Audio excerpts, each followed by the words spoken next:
Oke, berikutnya finish, kemudian oke.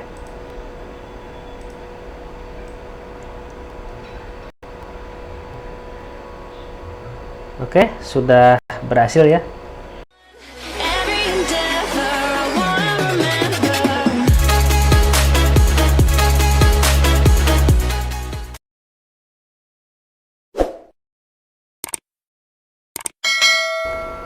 Assalamualaikum warahmatullahi wabarakatuh.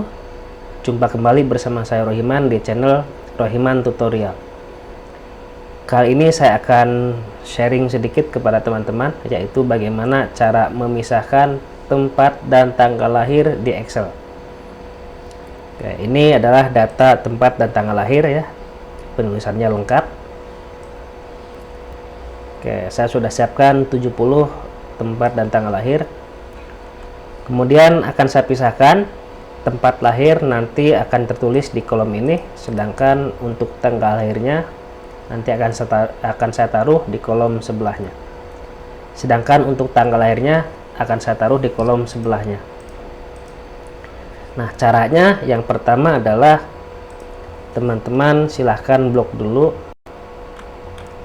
tempat dan tanggal lahir dari nomor 1 sampai nomor terakhir.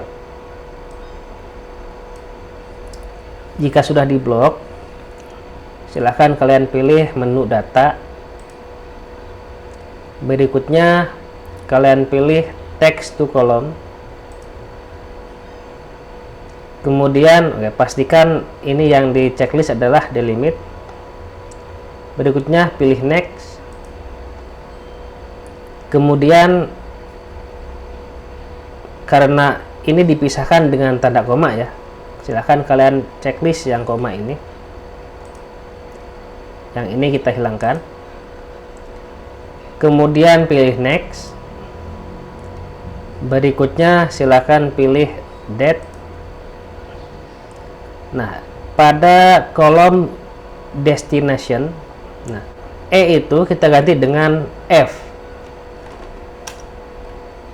Oke, artinya apa? Artinya nanti tempat lahirnya itu akan berada di kolom F ya. Nanti kalau tidak saya ganti menjadi F, tadi kan E ya, nanti akan menimpa di kolom ini, sehingga nanti tempat lahir ada di kolom F, sedangkan tanggal lahirnya ada di kolom G. Oke, berikutnya finish, kemudian oke.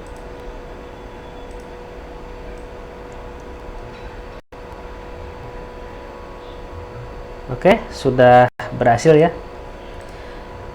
Demikian tutorial singkat cara memisahkan tempat dan tanggal lahir di Excel. Semoga video ini bermanfaat. Jangan lupa dukungannya dengan cara klik tombol like dan subscribe. Terima kasih. Wassalamualaikum warahmatullahi wabarakatuh.